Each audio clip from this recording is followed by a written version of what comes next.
You're welcome to Dynamic Natural English. It's a very interesting session for the learners who want to know about longest words in English language. In the session, we have 10 longest words of English language that you will know one by one. So let's get started. Number 1, dichlorodifluoromethane.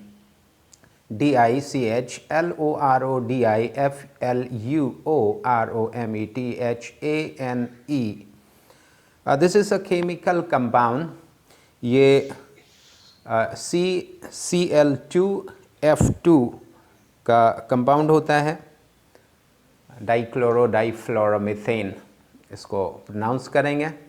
23 letters हैं इसमें. The second word is thyroparathyroidectomized. Excision of both the thyroid and parathyroid glands. इसमें निकाल दिया जाता है काट करके दोनों, यानी थायराइड और पैराथायराइड ग्लैंड्स को. तो इस तरह से इसका जब हम इसको प्रोनाउंस करेंगे तो थायरोपैराथायराइडेक्टमाइज्ड प्रोनाउंस करेंगे. और इसके अलावा इसकी जो स्पेलिंग है THYROPATHYROIDECTOMIZED. Third word in the list is honorificabilitudinitatibus. Honorificabilitudinitatibus. The state of being able to achieve honor. गर्व के साथ जब हम किसी चीज़ की बात करते हैं तो ये वर्ड यूज़ कर सकते हैं, हालांकि this is so long to use. Spelling है HONORIFICABLITUDINITATIBUS. Honorificabilitudinitatibus. Fourth word in the list, anti-disestablishmentarianism. ये 19वीं सदी में एक तरह का रिजीम चला था जहाँ पे अपोजिशन हुआ था जब सरकार अपना सपोर्ट ले रही थी स्टैब्लिश्ड चर्च से, यानी चर्च को रिकॉग्नाइज नहीं कर रही थी, अपना सपोर्ट हटा रही थी. तो उसके विरोध में, उसके अपोजिशन में ये एक रिजीम था जिसमें इस वर्ड को यूज़ किया गया.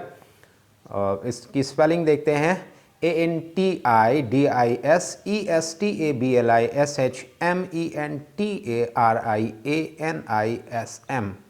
Anti-disestablishmentarianism. 28 लेटर्स हैं इस वर्ड में.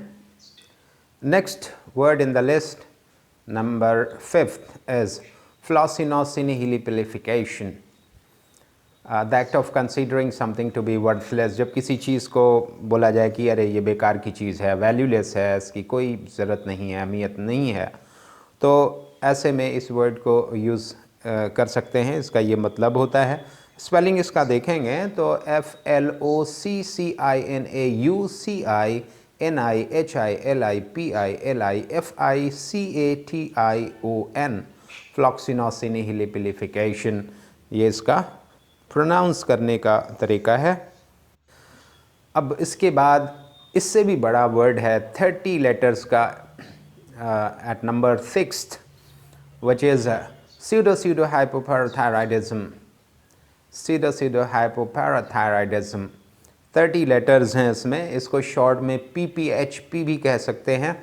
और ये जेनेटिक डिजीज़ है जिसकी वजह से शॉर्ट स्टैचर होता है और लर्निंग में भी डिसेबिलिटी हो जाती है. एबनॉर्मल स्टेट होता है, इंसान का साइज़ छोटा हो जाता है, हाथ पैर छोटे हो जाते हैं और हार्डनेस आ जाती है बॉडी में. इस तरह की ये बीमारी है और ये पारिवारिक बीमारी, जेनेटिक डिजीज़ इसको कह सकते हैं, नस्ली बीमारी हो सकती है. अब next word in the list at number 7th, supercalifragilisticexpialidocious. Extraordinarily good और वंडरफुल जब कोई चीज़ होता है, जब बहुत कोई शानदार चीज़ होती है, उसके लिए ये वर्ड को यूज़ कर सकते हैं. इसका मतलब होता है कोई चीज़ एक्स्ट्रॉर्डनरी गुड या वंडरफुल हो, यानी बहुत शानदार, बहुत अच्छी चीज़ हो, तो उसके लिए ये एडजेक्टिव है. स्पेलिंग इसका है supercalifragilisticexpialidocious. Supercalifragilisticexpialidocious. Now, eighth word in the list is hippopotamonstrosequipedaliophobia. Hippopotamonstrosequipedaliophobia. Fear of long words.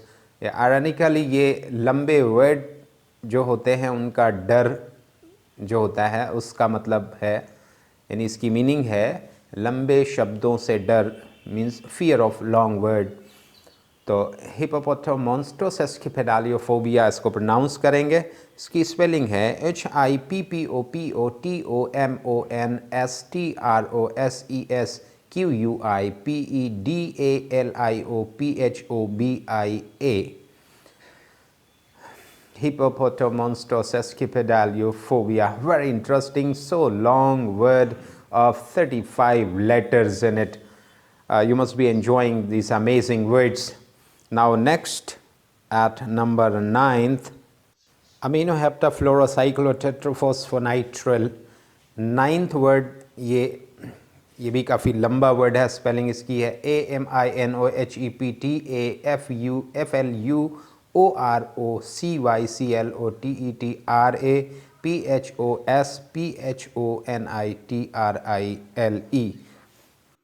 ये केमिकल कंपाउंड है, aminoheptafluorocyclotetraphosphonitrile. Now 10th word and the last one in the list is so long of 45 letters in it, which is pneumono-ultramicroscopic silicoalchanoconiasis. English language का सबसे लंबा word है ये, और ये एक लंग डिजीज़ है, फेफड़े की बीमारी है। जैसे कि न्यूमोनो ये शुरू में ही बता दे रहा है कि ये एक फेफड़े की बीमारी है, न्यूमोनो की तरह से। जैसे न्यूमोनिया होता है, that is also a lung disease. In the same way you have this pneumonoultramicroscopicsilicovolcanoconiosis. Count the letters in it, 45 letters. PNEUMONOULTRAMICROSCOPICS pneumono ultramicroscopic silicoalchanoconiasis।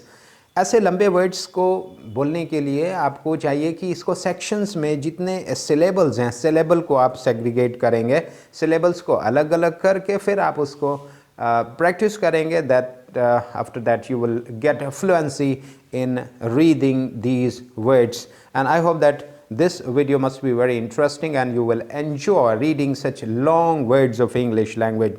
Thank you for watching Dynamic Natural English.